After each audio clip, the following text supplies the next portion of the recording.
सोचा नहीं था कि हमें अवार्ड मिलेगा और मुझे पता भी नहीं था कि I am the first Indian director who is being awarded there.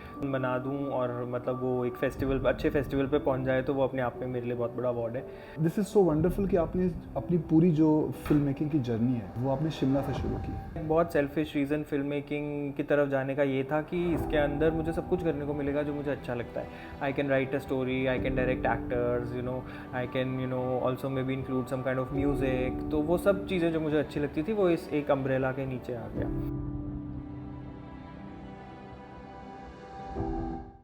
अगर आप एक एस्पायरिंग फिल्म मेकर हैं या फिल्म इंथ्यूजियास्ट हैं तो ओपन ड्रीम का ये episode is must watch for you. मैं आपको मिलवाने वाला हूँ आज सिद्धार्थ चौहान से। सिद्धार्थ शिमला जैसे छोटे शहर में रहते हुए अपनी खुद की शॉर्ट फिल्म्स बना करके इन्होंने फिल्म मेकिंग सीखी है और उनकी पहली feature film Amar colony has one many awards in many film festivals. आइए इनसे मिलते हैं और जानते हैं इनकी वंडरफुल जर्नी। सिद्धार्थ, बहुत बहुत स्वागत है आपका। Thank you. आपकी पहली फिल्म रिलीज़ हो रही है अमर कॉलोनी, आपकी पहली फीचर फिल्म है इनफैक्ट। और पहली फीचर फिल्म रिलीज़ होना बहुत स्पेशल फीलिंग होती है। इनफैक्ट फिल्म फेस्टिवल ने तो बहुत अच्छा उनकी परफॉर्म किया है, बहुत लोगों ने पसंद किया है। ऑल्सो बहुत सारा मतलब क्रिटिक्स ने बहुत अच्छे रिव्यूज़ दिए हैं। लेकिन ये पहली बार ऑडियंस के सामने जा रही 5 जुलाई को ओपन थिएटर पे। तो मैं जानना चाहता हूँ कि पहले तो सारे रिकॉग्निशंस में जानना चाहता हूँ कि कितना रिकॉग्निशन ऑलरेडी अमर कॉलोनी को मिल चुका है, आपको क्या रिकॉग्निशन मिला है, प्लीज़ शेयर। सो जो फर्स्ट रिकग्निशन हमें मिला वो हमारे वर्ल्ड प्रीमियर पे था। हमारा वर्ल्ड प्रीमियर हुआ टैलिन ब्लैक नाइट्स में, जो कि एस्टोनिया में, नॉर्दर्न यूरोप में एक कंट्री है एस्टोनिया, वहाँ पे ये फेस्टिवल होता है। ओके। और बहुत अनएक्सपेक्टेड था, हमें से किसी ने सोचा नहीं था कि हमें अवार्ड मिलेगा। और इनफैक्ट मुझे पता भी नहीं था कि I am the first Indian director who is being awarded there. So मुझे बाद में समझ में आया वो। तो और हाँ, बिल्कुल अवार्ड्स नाइट पे मुझे अभी भी याद है कि like there was this one lady who was escorting us to the hall where the awards were to be announced. तो उसने क्वाइटली मेरे कान में विस्पर किया that you may win, so be prepared, you may win some award, so be prepared with an award acceptance speech. तो मुझे पहले नहीं पता था। So quickly I thought in my head कि पता नहीं कौन सा अवार्ड मिलेगा, फिर देख लेंगे। सोचा था कि So, मिल सकता है? नहीं, मैंने ऐसा कभी नहीं सोचा। नहीं, मतलब मेरे लिए हमेशा ये एक अचीवमेंट था कि मैं फ़िल्म बना दूं और मतलब वो एक फेस्टिवल, अच्छे फेस्टिवल पे पहुंच जाए तो वो अपने आप में मेरे लिए बहुत बड़ा अवार्ड है। सो अवार्ड मिले ना मिले वो, मतलब मैंने हमेशा इसको ऐसे देखा है कि it's a matter of chance, it's a matter of Fortune.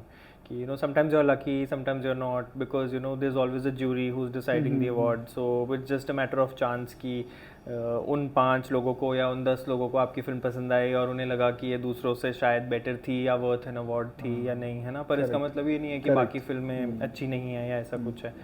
तो वो मैं मानता हूँ बस एक गुड फॉर्चून वाली बात थी। तो आई एम ग्रेटफुल कि हमें मिला।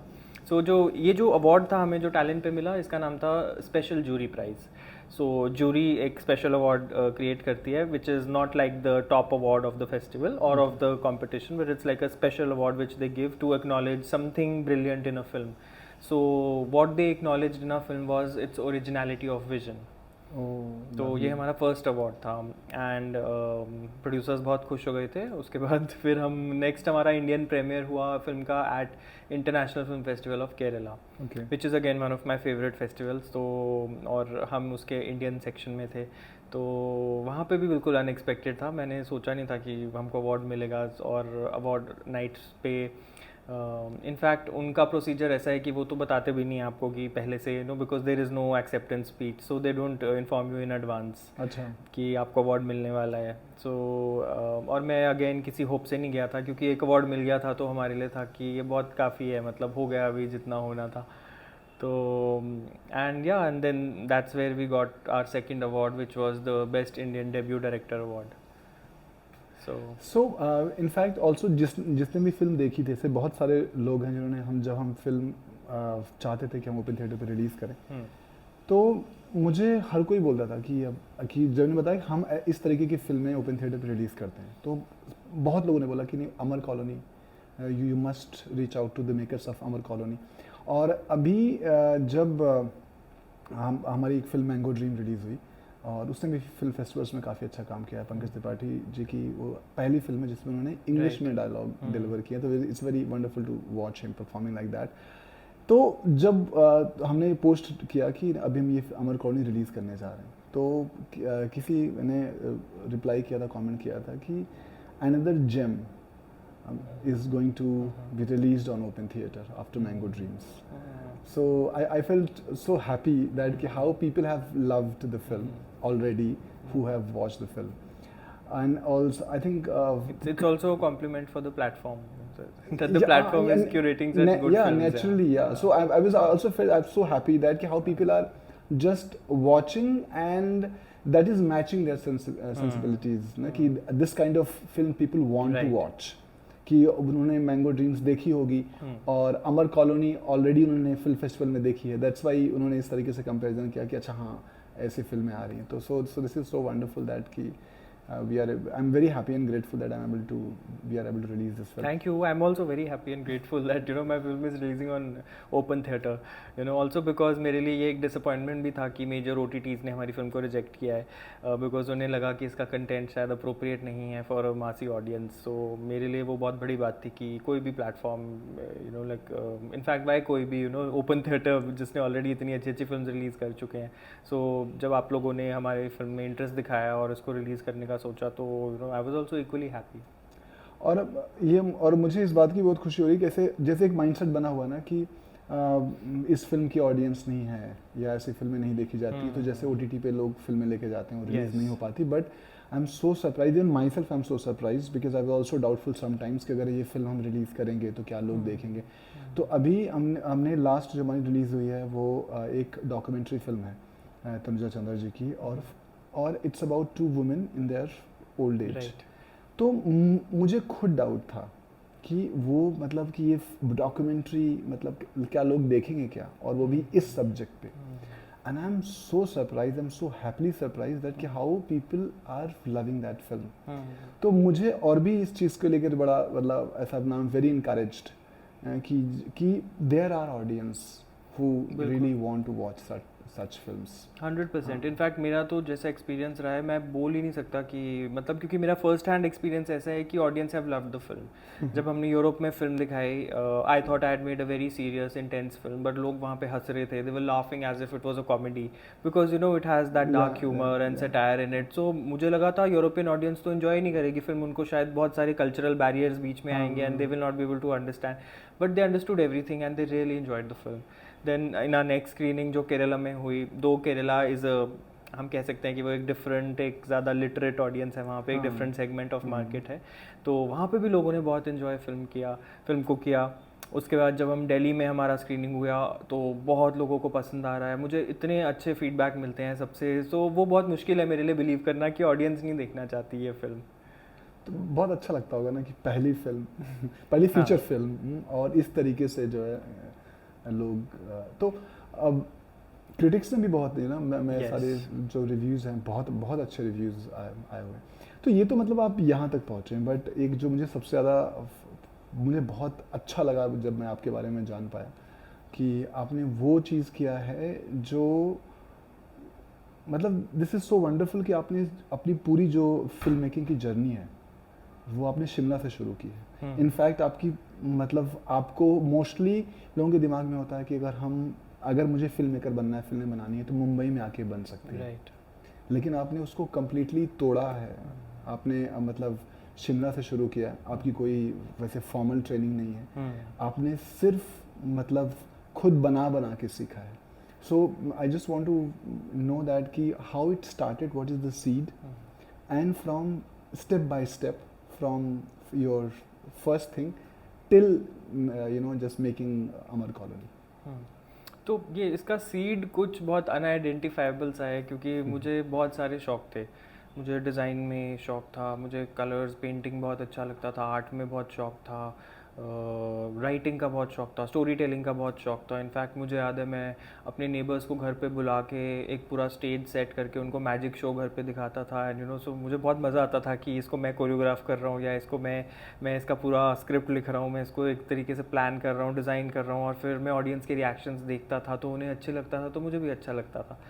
तो जब मैं I think around class 7th या 8th मुझको थोड़ा सा ये क्लैरिटी आया, because this was also the time by the way when mister Sanjay Leela Bhansali was shooting black इन शिमला। और मुझे याद है फिल्म शूट्स तो बहुत होती हैं शिमला में, पर वो एक पर्टिकुलर ऐसी फिल्म शूट थी जो मैंने देखा, जब उसका स्केल देखा, जब वो जिस मतलब इतनी मेटिकुलस प्लानिंग से वो हो रहा था, तो मुझे वो बहुत फैसिनेट किया और वो बहुत दिनों तक मतलब मेरे दिल में रहा। तो मैं उसके बारे में सोचता रहा था। फिर मुझे ऐसा लगा कि शायद मुझे भी फिल्म मेकिंग ट्राई करना चाहिए। तो मेरा एक बहुत सेल्फिश रीज़न फिल्म मेकिंग की तरफ जाने का ये था कि इसके अंदर मुझे सब कुछ करने को मिलेगा जो मुझे अच्छा लगता है। I can write a story, I can direct actors, I can also may be include some kind of music. तो वो सब चीज़ें जो मुझे अच्छी लगती थी वो इस एक अम्ब्रेला के नीचे आ गया। ये सोचते हुए मैंने अपने फ्रेंड्स के साथ मिलके बेसिकली फिल्म्स बनाना स्टार्ट कर दिया। मैं एक्सपेरिमेंट्स कर रहा था क्योंकि मुझे ये कॉन्फिडेंस नहीं था कि मैं एक अच्छे से फिल्म बना सकता हूँ।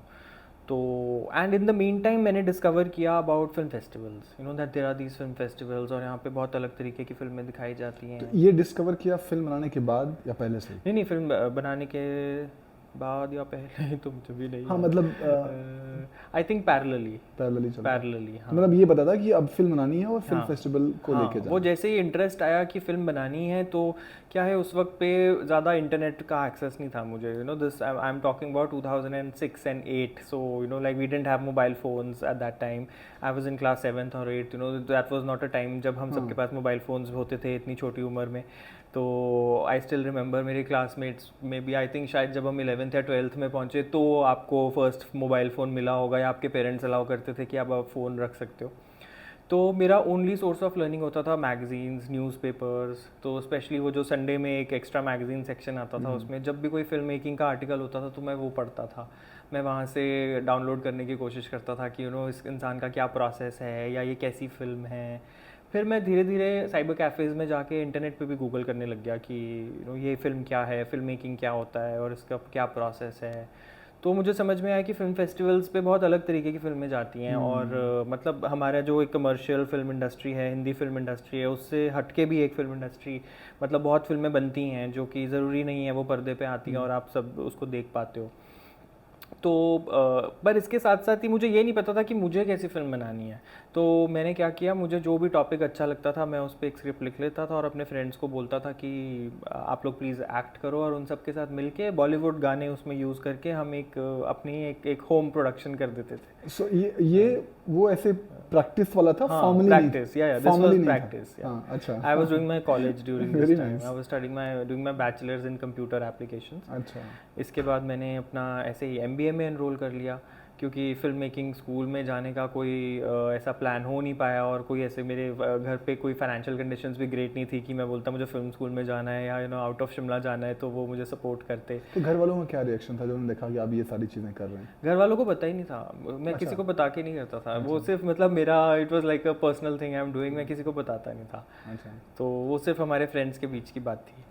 तो ऐसे करते करते मैंने फाइनली फिगर आउट किया कि अच्छा यार, मैं तो MBA में पहुंच गया, अभी मैं MBA कर रहा हूँ और इसके बाद शायद मुझे जॉब करनी पड़ेगी। तो it's high time I should test कि मैं एक सीरियस फिल्म भी बना सकता हूँ कि नहीं।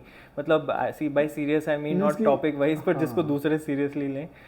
तो मैंने अपने को ये टारगेट दिया कि मैं एक शॉर्ट फिल्म बनाऊँगा, और अगर वो फेस्टिवल पे पहुंच गई तो मतलब आप इस बारे में थोड़े सीरियस हो, और अगर नहीं पहुंची, अगर आप फेस्टिवल ही नहीं पहुंच पाए तो मतलब it's just a dream, I mean you are just dreaming wide eyed and just dreaming about it, you are not serious about it. तो ऐसे करके मैंने एक स्क्रिप्ट लिखी जिसमें एक ही कैरेक्टर था, उसका नाम था पीस इज़ नोवेयर, फिल्म का नाम था। अच्छा। और उसमें एक ही कैरेक्टर था, और मैं it was just one man show. तो मैं ही कैमरा मैन हूँ, मैं ही एडिटर हूँ, मैं ही स्क्रिप्ट राइटर हूँ, मैं ही डायरेक्टर हूँ, सब कुछ। मैंने अपने फ्रेंड को मैं ले गया साथ में और हमने वो पूरी फिल्म शूट कर दी। And thankfully it Short also film थी। short film, yeah. Okay. I think 10 or 15 minutes long, and thankfully it made it to a festival. अच्छा। हाँ, So and what was that budget for that film? I think it was a zero budget film. We must have spent like hardly maybe 2,000 rupees, that too like on traveling and having food, during our lunch breaks. इतना भी नहीं, शायद इससे भी कम, मतलब कुछ भी पैसे नहीं था। तो मतलब कैमरा मैंने फ्रेंड से ले लिया था अपने मांग के। अच्छा। हाँ, तो ऐसे और एडिट खुद ही कर लिया? एडिट मैंने खुद कर लिया, म्यूजिक भी मैंने फ्री म्यूजिक अवेलेबल था इंटरनेट पे, वो ले लिया। तो ऐसा सब करके पूरी फिल्म बना दी। मतलब अगर फिल्म कोई बनाना ही चाहे, हाँ, तो फिर बना सकता है। हाँ एग्जैक्टली। फिर जब मैं इस फर्स्ट फेस्टिवल पे गया तो मेरी फिल्म इन कंपटीशन थी, पर मेरे साथ कंपटीशन में थे सारे फिल्म स्टूडेंट्स। तो मुझे अभी भी याद है कोई 10-15 फिल्में इन कंपटीशन थी। तो जब मैंने वो फिल्म्स देखी, कौन से फिल्म फेस्टिवल में गया था? This was script international short film festival, जो कि कोची में केरला में होता था। अभी आई थिंक इट्स नो मोर। तो कैसे पता लगता था कि मतलब ये पहले से लिस्ट बना के रखी थी कि हाँ, मैंने इंटरनेट पे ढूंढा और चेक किया कि कौन से फेस्टिवल्स हैं जो शॉर्ट फिल्म्स की सबमिशंस एक्सेप्ट करते हैं, इंडिया में कौन से हैं, बाहर कौन से हैं। अच्छा। और तो पर ऑफ कोर्स मेरी फर्स्ट फिल्म थी तो मैंने इंडिया से स्टार्ट किया, मैंने बाहर नहीं भेजा गए। अच्छा। तो मुझे इमीडिएटली उस वक्त डेडलाइन इसी फेस्टिवल की थी जो कि केरला में होता था, तो मैंने वहाँ भेज दी फिल्म और थैंकफुली सिलेक्ट हो गई। तो उन्होंने इनफैक्ट हमारा ट्रैवल और स्टे भी अरेंज करके दिया। तो मैं फेस्टिवल जब वहाँ पे अटेंड करने गया तो मैंने देखा कि मेरे साथ FTI, विस्लिंग वुड्स, इन सब प्रीमियम इंस्टीट्यूशंस के बच्चे compete कर रहे थे। तो वो मेरे लिए मैटर ऑफ प्राइड था कि मतलब मैंने तो कुछ भी नहीं किया है, मेरी फिल्म इसमें है। But at the same time I felt very bad because मुझे ऐसा लगा कि मेरी फिल्म सबसे गंदी फिल्म थी। मतलब यू नो ऐसा ऑल ऑफ दोज फिल्म्स जो कि इन कॉम्पिटिशन आपको लगा? ये मुझे लगा ऐसा कि you know my film was the worst, मतलब it was the weakest film there. पर एट द सेम टाइम एक अच्छी चीज़ जो मैंने वहाँ से सीखी वो ये थी कि आई वॉज़ वेरी ग्रेटफुल कि मुझे इतना अच्छा काम देखने को मिला, ये इतने अच्छे आइडियाज़। लाइक मुझे पता नहीं था कि आप शॉर्ट फिल्म के फॉर्मेट में भी इतना कुछ कर सकते हो। Like I literally had, there was a film from FTI जिसने एक बहुत ही कमाल की फिल्म बनाई थी, एक विस्लिंग वुड्स की फिल्म थी, देन ऑल्सो एक फिल्म एक इंटरनेशनल फिल्म स्कूल की एक फिल्म मेकर थी, उनकी भी फिल्म थी साथ में। तो मैंने जब वो फिल्म देखी आई वाज लाइक वाओ, ये क्या लेवल है ऑफ फिल्म मेकिंग। तो मैं जब वापस घर गया तो मैं इस डिटर्मिनेशन के साथ गया कि I will come here again and I will make एक ऐसी film you know which should win an award at a festival. मतलब उसका ब्रिलियंस लेवल उतना होना चाहिए कि वो वर्दी ऑफ एन अवार्ड हो। And the next 1 year I worked on another film, I wrote a script and I did it, and it actually happened. I went back to the same festival and I won an award there. Oh lovely. Yeah. तो उस award से मुझे ये confidence मिला कि मतलब that I can make more films. दूसरा film भी 0 बजट था? नहीं, दूसरे फिल्म में हमने थोड़े से पैसे खर्चे होंगे, like hardly I think may be 5,000 ऐसा कुछ, थोड़े से ज़्यादा पैसे लगे होंगे, जबकि वो भी पूरा ऐसे ही था, borrowed equipments, borrowed camera, you are requesting your friends and there was you know like a college going teacher जिनको मैंने रिक्वेस्ट किया कि प्लीज़ आप एक फिल्म में मेरे रोल प्ले कर लो, ऐसे करके सारा। ओके। एंड देन तो फिर confidence must have gone sky high कि अभी नहीं तो ऐसा भी नहीं था, पर हाँ, मतलब आपने सोचा और जा करके कि, और वो आई थिंक अगले एक ही साल में हुआ होगा वो। तो एक साल में आपने वो किया। हाँ मतलब एंड बाय दिस टाइम मेरा MBA भी खत्म हो गया था, तो मुझे समझ में आया कि मैं ये कर सकता हूँ, एटलीस्ट वो कॉन्फिडेंस। हाँ तो वही मतलब अब ये कि सीरियसली मुझे अब ये तो डिसाइड हो गया होगा। जैसे पहला गोल था कि मैं अगर मेरी फिल्म फेस्टिवल तक पहुंचती है तो मुझे सोचना चाहिए सीरियसली, वो हुआ। फिर आपको लगा कि नहीं इस बार आएंगे अवार्ड जीतेंगे, अब वो हुआ, तो then definitely the journey has now stamped. हाँ बिल्कुल, ये हो गया था। उसके बाद फिर उसके बाद मैं अपनी थर्ड स्क्रिप्ट पे काम करने लग गया, और इसी के साथ साथ मुझे लगा कि शायद थोड़े मुझे कुछ एक फिल्म सेट पे जाके काम देखना चाहिए, करना चाहिए। तो समझ नहीं आ रहा था कि मैं मतलब इन द मीन टाइम मैं कैसे करूँ and how do I reach out to the film industry. तो I used to work with an NGO in Shimla, और हम बहुत सारे स्कूल में फंक्शंस वगैरह और मतलब स्पोर्ट्स रिलेटेड कॉम्पिटिशन्स वगैरह ऑर्गेनाइज करवाते थे। तो इसी दौरान मैंने उस NGO को आइडिया दिया कि let's have a film festival here in Shimla. तो हमने एक छोटा सा फिल्म फेस्टिवल ऑर्गेनाइज़ किया और उसमें खूब सारे फिल्म मेकर्स की फिल्म वहाँ पे लाई और दिखाई। और उस टाइम पे मैं एक फिल्म मेकर से मिला जिनका नाम है ओनीर।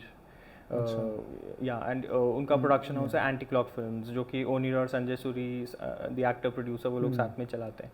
तो ये जब मैंने एक फ़िल्म फेस्टिवल ऑर्गेनाइज़ किया शिमला में, और जब ये फिल्म फेस्टिवल ऑर्गेनाइज़ किया यहाँ पे ज्यूरी में हमारे एक फिल्म मेकर आए, तो जिनका नाम है Onir, who's made these films called My Brother Nikhil and बस एक पल, शब्द। तो जब वो जा रहे थे तो लास्ट डे पे उन्होंने मुझे ये ऑफर दिया कि you know if you ever want more experience, या अगर तुम्हें कभी भी बॉम्बे आना होगा तो मुझे बताना, you know I'd love to help you। So I decided कि ठीक है, मैं बॉम्बे जाता हूँ और मैं किसी फिल्म पे उनको असिस्ट करके मैं देखता हूँ कि कैसा होता है मेरा experience. So that's when I worked on this film called Chauranga, जो कि 2014 में ये आई थी फिल्म, एक इंडिपेंडेंट फिल्म थी, but anti clock films was supporting it this one, and it also got like a limited but a good release in India. In fact MAMI पे ये टॉप प्राइज जीती थी उस टाइम पे। सो चौरंगा में मैं बिहाइंड द सीन्स करा मैंने, उसके बाद मैंने ओनिर की जो नेक्स्ट डायरेक्टोरियल फिल्म थी उस पर I worked as a DA, I did 2 schedules. पर ड्यूरिंग दिस टाइम कुछ ऐसा हुआ कि मतलब I stopped enjoying this process, like क्यों? जो असिस्टिंग वाला प्रोसेस था मुझे ऐसा लगा कि ये बहुत टेक्निकल है, ये बहुत I mean it's more to do with managing things, glass किधर रखना है, आज आपको कितनी चीज़ें चाहिए, आज क्या करना है, आज इन लोगों को बुलाना है, आज ये सब एक्टर्स चाहिए, इस पूरे उसमें मुझे वो क्रिएटिव सेटिस्फैक्शन नहीं मिली जो मैं ढूंढ रहा था। So I left that film and I went back home thinking कि मुझे अपनी फिल्म्स बनानी है, दैट्स माई गोल। मतलब मैं क्या कर रहा हूँ, मैं कहाँ भटक गया।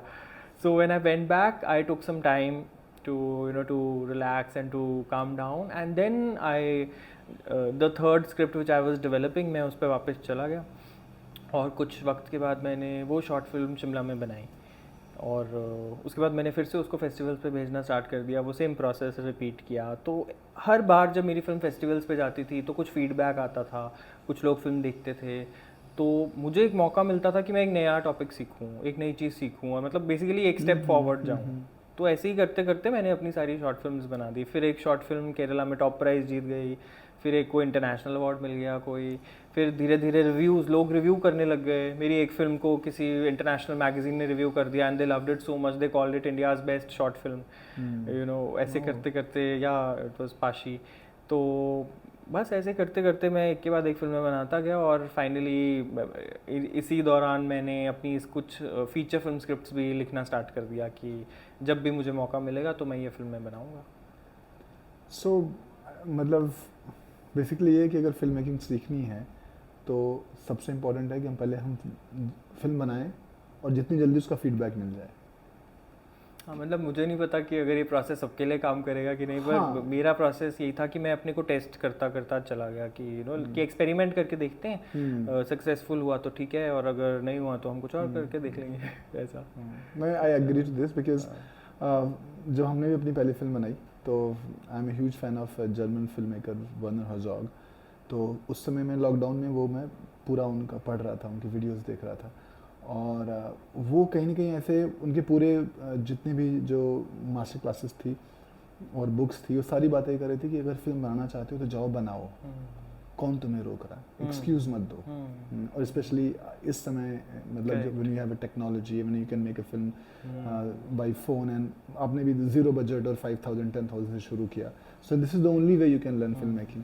तो लेकिन जब ऐसे कोई कहता है तो डर लगता है कि पता नहीं ये तो कहने वाली बातें।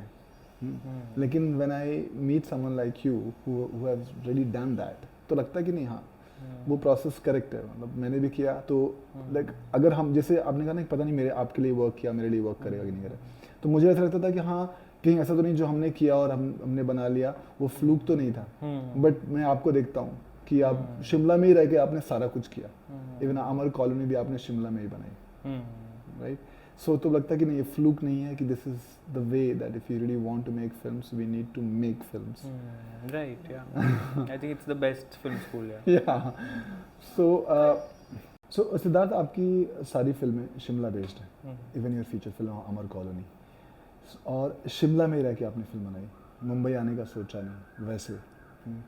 और इतनी लंबी जर्नी, क्योंकि जब पहले लोग फिल्मों के बारे में सोचते हैं तो पहला ख्याल सबके मन में आता है कि मुंबई, राइट। सो पहली चीज़ तो ये कि ये क्या ये कॉन्शियस डिसीजन था, और दूसरा कि इस बात से आपको हेल्प हुई है फिल्म बनाने में, और या फिर ये कोई कांस्टेंट था? तो व्हेन आई वाज स्टार्टिंग तो मैं नहीं कहूँगा कि कॉन्शियस डिसीजन था, फिर तो एक हेल्पलेस चॉइस थी कि मैं शिमला में हूँ, अभी फिल्म मेकिंग मुझे करनी है तो मैं क्या करूँ। सो मेरा सॉल्यूशन था कि यहीं पे बनाऊँ, रह के बनाऊँ। और जब मैंने देखा कि बहुत सारे वर्ल्ड के ऐसे फिल्म मेकर्स हैं जो अपने टाउन्स में अपनी अपनी जगहों पे ही फिल्म बनाते हैं और वो इतने बड़े बड़े फेस्टिवल्स पे जाती हैं, तो मुझे लगा कि जब आपको अपना कल्चर ही दिखाना है, या जैसे वो बोलते हैं कि the more local it is the more global you are, so मुझे लगा कि ठीक है फिर मैं भी अपनी दिखाता हूँ कि हमारा लोकल कल्चर क्या है, या यहाँ पे कितनी लोकल स्टोरीज़ हैं, क्योंकि उसमें भी एक फ्रेशनेस होगी। So from that point of view मैंने फिल्में बनाना स्टार्ट कर दिया। शिमला में। और धीरे धीरे मुझे एक्चुअली उसका बेनिफिट समझ में आया, और ये भी समझ में आया कि एक बहुत बड़ी एडवांटेज है कि मैं बॉम्बे में नहीं हूँ, क्योंकि मैं शिमला में हूँ तो मुझे ज़्यादा स्ट्रगल करना पड़ता है, मुझे ज़्यादा दिमाग लगाना पड़ता है। मैं स्क्रिप्टिंग पे बहुत मेहनत करता था, मैं अपनी टीम खुद क्रिएट करता था, मेरे टीम मेंबर्स में कोई भी ट्रेन नहीं थे, तो लिटरली हम एक एक को ट्रेन करते थे, साथ में काम कर करके अपन समझते थे कि हमें क्या करना है, हमें क्या अचीव करना है। तो ये एक प्रोसेस ऑफ डिस्कवरी बन गया हम सब के लिए, और हम बहुत एक्साइटेड होते थे इसके लिए, क्योंकि हम सब के लिए एक मतलब हम फर्स्ट टाइम ऐसा कुछ कर रहे थे, कोई भी प्रोफेशनल नहीं था हम में से। तो ये करके वो ऐसा हुआ, और मुझे लगता है कि मतलब शिमला में रहना मेरे लिए, जो कि एक लिमिटेशन थी, वो मेरे लिए एक एडवांटेज बन गई, क्योंकि जब मेरी फिल्मों ने इतना अच्छा मतलब उनको रिव्यूज़ मिले या फेस्टिवल्स पे अच्छा करने लग गई, अवार्ड्स मिले, तो मुझे समझ में आया कि ये लिमिटेशन है ही नहीं है, तो एक एडवांटेज है, और एक्चुअली ऑडियंस ये सब देखना चाहती है। ओके, तो और उसके बाद and also in terms of writing, does it help living in Shimla? या लाइक बिकॉज आप लोकल, जैसे आपने मतलब बात की कि लोकल स्टोरीज, कि आप लोकल अगर आप वहाँ पे हैं तो आप अपनी कहानी सुना सकते हैं, अपने तरीके से सुना सकते हैं, तो ये वो मतलब वो चीज़ भी हेल्पफुल थी आपके लिए कि नहीं? हाँ, मुझे लगता है कि मेरी अपब्रिंगिंग कहीं ना कहीं, क्योंकि वो एक स्मॉल टाउन था, मेरा एक्सपीरियंस बहुत स्मॉल टाउनिश था, तो उसमें एक यूनिकनेस थी। जैसे एक सिटी में पला या बड़ा हुआ इंसान जैसे चीज़ों को देखता है, मैं वैसे नहीं देखता, मेरे बहुत एक अलग गेज था हर चीज़ पे। तो वो चीज़ मुझे लगता है कि शायद मतलब उसको मैंने अपना स्ट्रेंथ बना दिया कि अगर यही यूनिकनेस हम सामने लेके आएँ, और अगर मैं उसको कॉन्फिडेंटली सामने रखूँ, तो शायद वही चीज़ लोग एंजॉय भी करेंगे। ये एक एक्सपेरिमेंट था, पर जब मैंने करके देखा तो मुझे समझ में आया कि एक्चुअली लोगों को मज़ा आ रहा है, सो दे आर एंजॉइंग दिस। तो राइटिंग में भी मज़ा था एक अपना ही, मतलब वो मुझे, मैं कहूँगा कि मेरे राइटिंग को एक कल्चर ने वहाँ के इन्फ्लुएंस किया है वो, क्योंकि मैं वहाँ पे रहा हूँ, और मेरा सारा मतलब मेरे सारे लाइफ एक्सपीरियंसेस एक स्मॉल टाउन के हैं, तो मतलब उस तरीके से वो मुझे इन्फ्लुएंस करती थी। वो मेरे राइटिंग में भी शायद निकल के आया कहीं ना कहीं, कि मेरी स्टोरीज़ भी बहुत मतलब इट्स अबाउट, उसमें भी एक तरीके का एक स्मॉल टाउनिश एक सेंसिबिलिटी। तो जैसे ये शुरुआत तो हुई, ये कॉन्शियस चॉइस नहीं था, लेकिन एक टाइम के बाद लगता है कि मैं यहाँ से बिलोंग करता हूँ, और मैं इस जगह को रिप्रेजेंट करता हूँ, और मैं इस कल्चर को आगे ले जा सकता हूँ। तो अभी ऐसा कोई थॉट है? हाँ बिल्कुल, 100% है। इनफैक्ट एक टाइम ऐसा आया जब मुझे ऐसा लगने लग गया कि मैं शिमला में क्यों हूँ, और मतलब सबसे इम्पॉर्टेंट रीज़न मेरे लिए ये था, जिस पे मैं अपने साथ ही बहुत स्ट्रिक्ट हो गया, या मैं अपने को पनिश करने लग गया, वो ये कि मुझे अपनी चॉइस बहुत मतलब मुझे बहुत वो तंग कर रही थी वहाँ पे, क्योंकि मुझे ऐसा लगा कि मेरे पास कंपटीशन नहीं है यहाँ पे, मैं किसके साथ compete करूँ, है ना। और जब आपका कंपटीशन नहीं होता है तो आप ग्रो नहीं करते, and I wanted to grow, like I was hungry for learning, I wanted to grow. तो मुझे ऐसा लगा कि वो तो यहाँ हो ही नहीं सकता, उसके लिए you have to be there जहाँ पे आपसे ज़्यादा अकम्पलिश्ड लोग हैं, जहाँ पे वो लोग हैं जिनको आपसे ज़्यादा आता है, आप उन्हीं के साथ सीखोगे भी, और उन्हीं के साथ आपको एक कंपटीशन भी मिलेगा, फिर आपको पता चलेगा कि आप कहाँ स्टैंड करते हो। तो वो चीज़ सोचते हुए मुझे ऐसा लगा कि मुझे ये स्टेप लेना चाहिए, and I should move to Bombay. So मैं बॉम्बे इसलिए नहीं आया क्योंकि मुझे कुछ बहुत बड़ा या हट के कुछ करके दिखाना था, पर मैं इसलिए आया क्योंकि मुझे वो कंपटीशन फेस करना है, मुझे सीखना है और ज़्यादा, और मैं चाहता हूँ मैं ज़्यादा से ज़्यादा लोगों के साथ कोलैबोरेट करूँ, क्योंकि वो एक चीज़ है जो मैंने बहुत ज़्यादा, मतलब वो एक कम्युनिटी है जो मैं, एक फिल्म मेकिंग कम्युनिटी मैंने जो शिमला में बहुत मिस किया है। ओके, सो अभी जैसे आपने जब अमर कॉलोनी आप लिख रहे थे, तो आपका प्रोसेस कैसा है? जब आप लिखते हो तो आप सोचते हो कि सिर्फ आप अपना पॉइंट ऑफ व्यू या अपनी कहानी सुनाना चाहते हो, या आप ये भी सोचते हो कि ये ऑडियंस को कैसे लगेगी?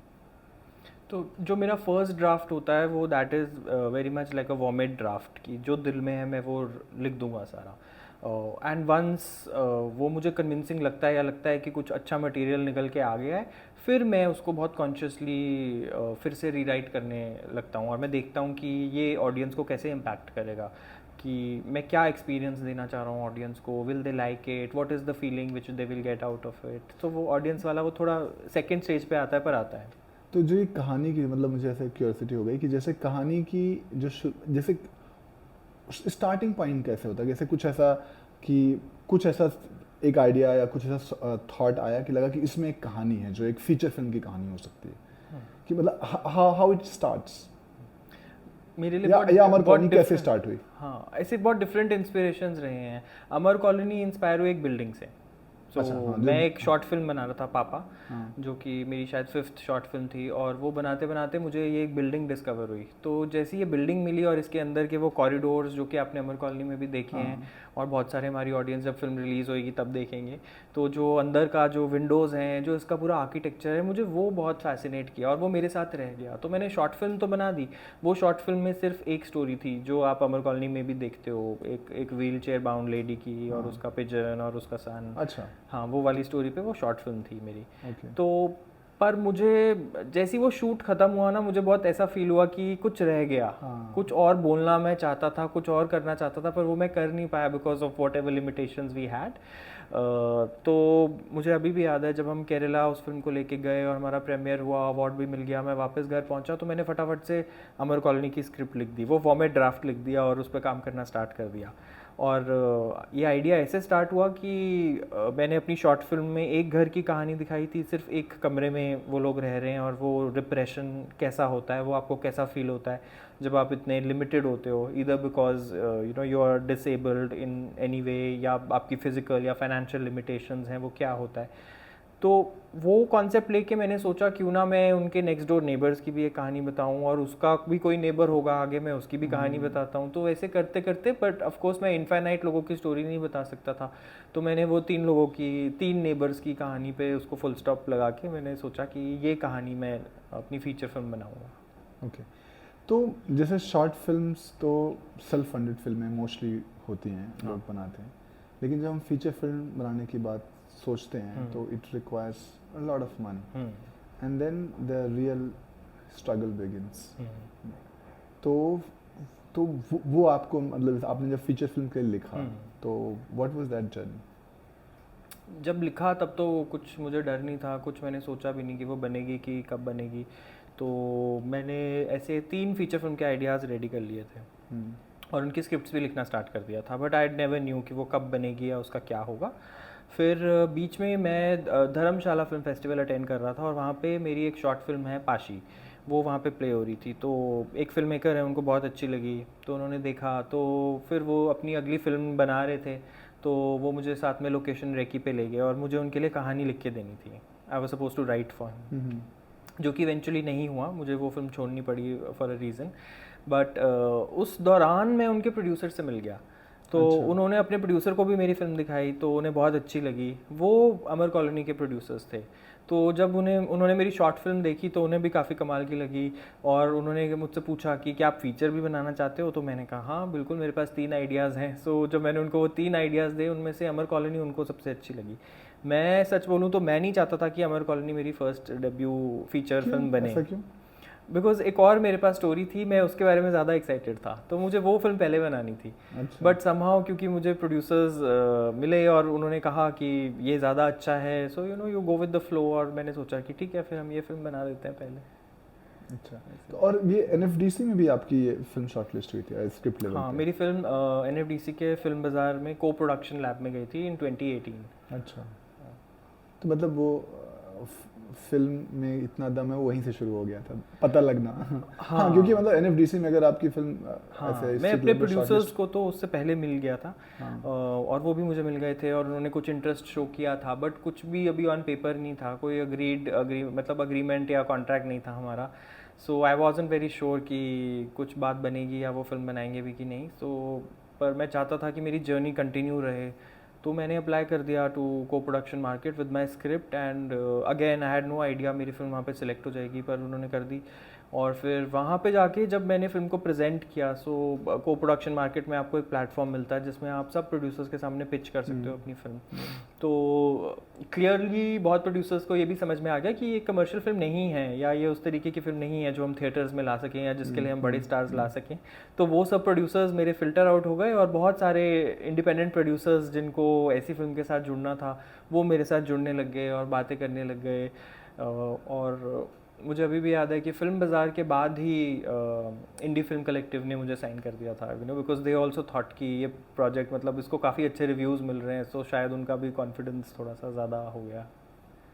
तो फिल्म को इतना रिकॉग्निशन मिलने के बाद फिर एक जैसे इस फिल्म को लंबा इंतज़ार करना पड़ा फिल्म को ऑडियंस तक पहुंचाने के लिए, तो ये फेस कैसा लगता है? मतलब क्योंकि आपने फिल्म बन गई है, आपको पता भी लग गया कि लोगों ने फिल्म पसंद भी की है, अवार्ड भी मिल गया, आपको अवार्ड मिल गया, मतलब ये बहुत बड़ा सेटिस्फैक्शन होता है। लेकिन जो अल्टीमेटली होता है कि हम ऑडियंस देख करके फिल्म को बताएं, और फिर उसके बाद इतना लंबा वेट, वो भी ऐसी फिल्म का। So what was your?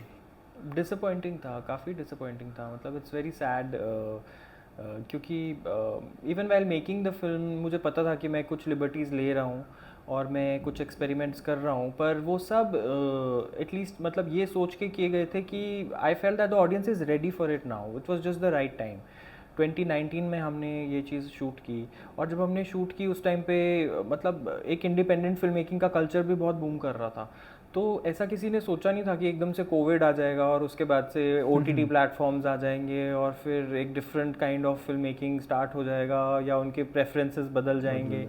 तो ये बिल्कुल ही एक अनएक्सपेक्टेड चीज़ थी। बट विद आर फिल्म मुझे लगता है वो भी नहीं हुआ, but it is very difficult to understand, मतलब कि क्यों ये फिल्म बाहर नहीं आई या क्यों ये नहीं आ पाई। एक रीज़न मुझे पता है, क्योंकि इसमें बड़े फिल्म स्टार्स नहीं हैं, ये एक बहुत बड़ा रीज़न होता है, आपकी फिल्म ऑडियंस तक नहीं पहुंचती या थिएटर्स में नहीं आती। But other than that I also feel कि मुझे ऐसा लगता है कि मेरी फिल्म में का जो कंटेंट है वो कुछ लोगों को ज़्यादा मतलब लाइक इट, उसमें एक पोटेंशियल है to also hurt the sentimentalities of a certain section of society. बहुत बुरा लगता है, बहुत डिसअपॉइंटिंग आपको ऐसा लगता है जब आप एक इतनी मेहनत करते हो और आप एक फिल्म बनाते हो और वो ऑडियंस तक नहीं पहुंच पाती फॉर वॉट एवर रीज़न। तो पर मतलब आप कितने दिन डिसअपॉइंटेड रहोगे? एक दिन, 2 दिन, 1 महीना, 2 महीना, 1 साल, तो इतना टाइम हो गया उसको कि उसके आफ्टर सम टाइम मुझे ऐसा लगा कि आई शुड मूव ऑन। तो वो होप ही ख़त्म हो गई थी, वो आई जस्ट मूव्ड ऑन, और मैंने सोचा कि ठीक है मैं अपना नेक्स्ट प्रोजेक्ट बना लूँगा। हाँ, मतलब इनफैक्ट जो हमने ओपन थिएटर ये प्लेटफॉर्म बनाया, तो हमारा भी थॉट प्रोसेस यही था कि पहले तो कभी सोचा नहीं था कि हमें ऐसा कुछ करना है, लेकिन जब ये पेन देखा ना, कि जैसा आपने कहा कि हम इतनी मेहनत करते हैं एक फिल्म बनाने के लिए, ये सिर्फ पैसे का इन्वेस्टमेंट नहीं होता है, मतलब आप अपना हार्ट, अपनी लाइफ लगा देते हो उसको करने के लिए, और फिर उसके बाद ये होता है कि आपको ये मिलता है कि नहीं, ये इम्पोर्टेंट नहीं है फिल्म, राइट, ये ऑडियंस तक नहीं पहुंचनी चाहिए, पहुंचने वाले चाहिए नहीं, मतलब कि नहीं, कौन नहीं है, मतलब ये you are not that important. So this the feeling of disrespect, and so it's not just disrespect of a film, disrespect of life of many people who have given their lives to make that film, and that's why we decided that we will just create a platform, and because we knew that there are audience who really want to watch films, and there are all kind of audience. बिल्कुल बिल्कुल। तो पहले तो मुझे लगता था कि language और ऐसा और ये नीश, मुझे एक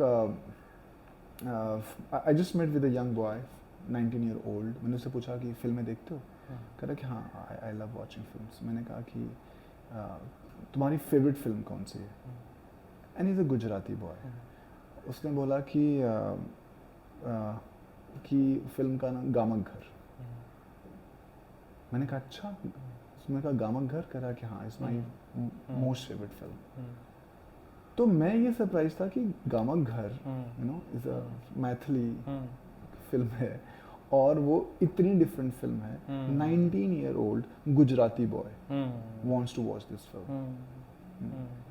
जब मेरी टीम में there is a young girl 19 year old, वो पहली फिल्म, सबसे पहले जब फिल्म आती है तो वो देखती है, क्योंकि हम चाहते हैं कि एकदम young, someone very young should be able to watch the film and जज the film how the film is.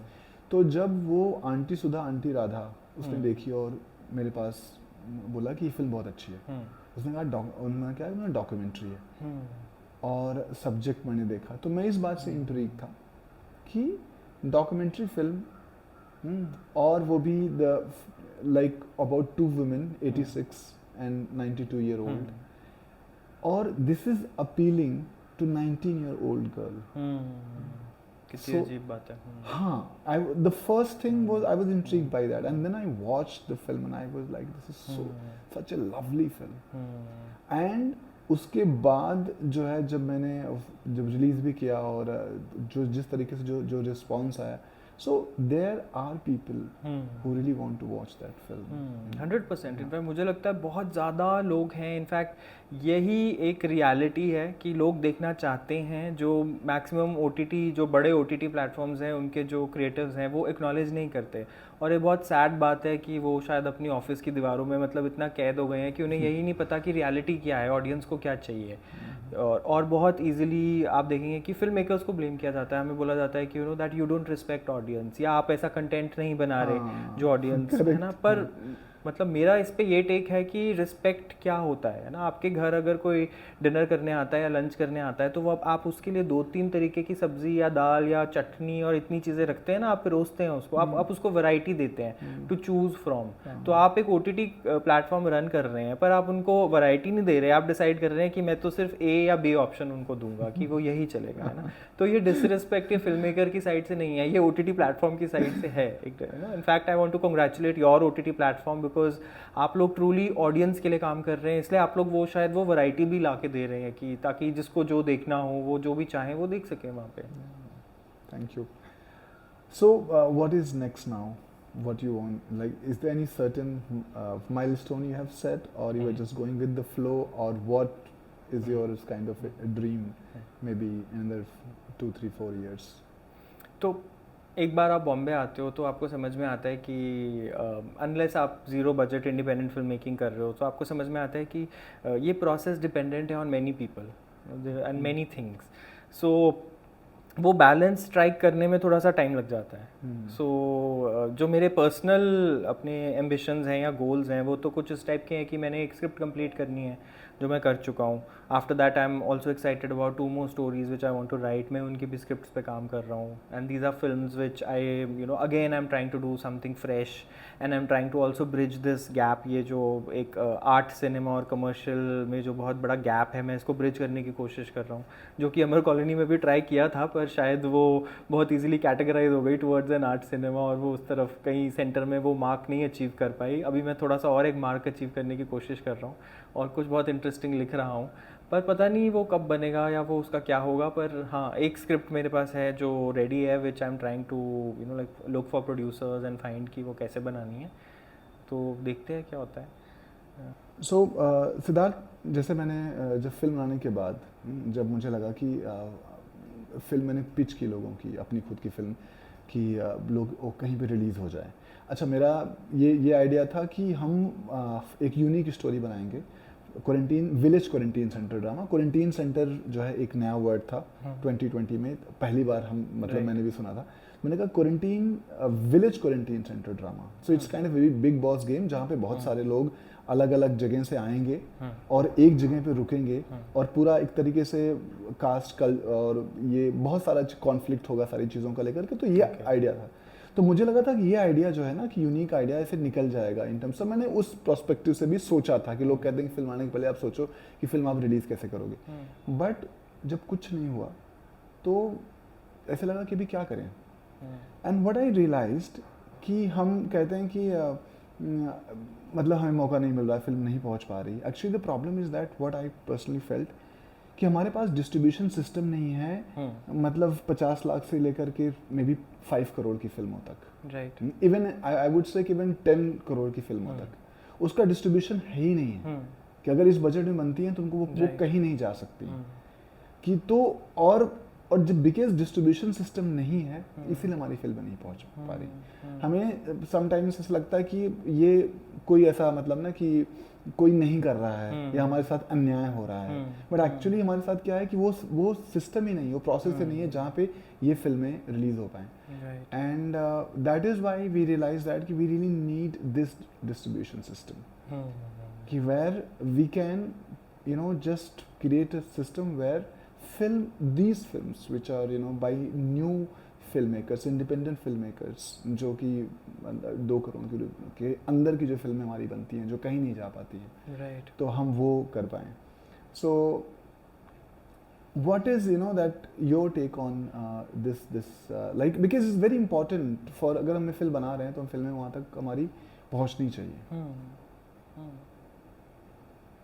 So in this journey what you have like you must have disappointed कि हाँ यहाँ तो हो गया पर आगे नहीं जा रहा है. हाँ, मुझे भी यही फील होता है कि I mean it's okay that one platform is rejecting your film, but where is the platform for my film is my question. You know, so it's very important कि ऐसा कोई तो प्लेटफॉर्म हो जो जो मुझे कनेक्ट करवा सके उस ऑडियंस से जिनके लिए मैंने फ़िल्म बनाई है. और मैं चाहता हूँ कि सब लोग इंडिया में मेरी फ़िल्म देखें, यू नो, क्योंकि अल्टीमेटली आप फिल्म्स दूसरों के लिए ही बनाते हो. सो अगर ऐसा प्लेटफॉर्म नहीं होता, फॉर एग्जांपल इफ़ आई सी कि ओपन थिएटर जैसा प्लेटफॉर्म अगर मुझे नहीं मिलता, सो आई ऑल्सो डोंट नो मैं क्या करता. You know, like I said, मैंने तो सारी होप छोड़ दी थी.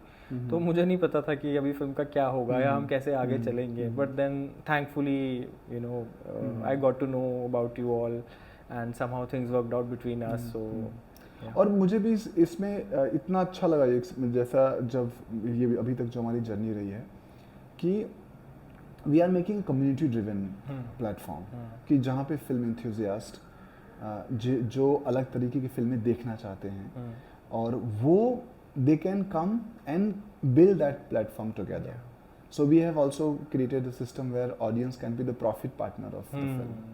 They can create their own affiliate link, they can promote the film, and 25% of the film ticket price, just go to them. So and also there are a lot of community of pages who support open theatre because they also want to watch that film, right. and they want to promote that film. और मुझे जान के बहुत अच्छा लगा कि जब मैं ऐसे कम्युनिटी पेजेस के पास गया तो हमने उनसे कहा कि जैसे हमें पता चला कि वो कभी कभी वो चाहे वो फिल्म कितनी बड़ी क्यों ना हो, वो फिल्म वो लेते नहीं, कहते हैं कि नहीं, हम ऐसी फिल्मों को सपोर्ट करना चाहते हैं, हम अलग फिल्मों को सपोर्ट करना चाहते हैं. And they came to support open theatre, to support the films like Amar colony. So I felt so grateful that कि how there are people who really want that कि such cinema should go together, and that's why I thought that we can do it together. So that's what we are trying to create. That's the community driven platform where such films can go further. It's amazing. I never knew कि कोई ऐसा platform भी है जहाँ पे audience is also a part of the profit sharing and which is taking this initiative. So I'm really happy कि ऐसा कुछ हुआ है. And in fact in retrospect I feel कि सब कुछ अच्छा ही हुआ है, क्योंकि अगर एक हमेशा जब भी मुझे लगता है कि एक दरवाज़ा बंद होता है तो कोई दूसरा खुलता भी है ना. So I think this is the door which has opened, and because of that whereas in that case we would have had many formal relationships. I think here in this we could meet each other and we could have we could share such a nice conversation. At least I'm getting to meet people, and we're getting to have a personal bond with each other. So I feel it's great. Thank you Siddharth, thank you very much. मुझे बहुत अच्छा लगा आपसे बात करके, और ये मुझे इस बात की बहुत खुशी भी है कि आप जिस तरीके से आप रूटेड हैं और आप और वो चीज़ आप अपनी फिल्मों में लेके आ रहे हैं. I'm really looking forward to watch all the films coming in the future. Thank you so much for this opportunity, and I'm also very excited कि finally film open theatre पे बात आ रही है. Thank you.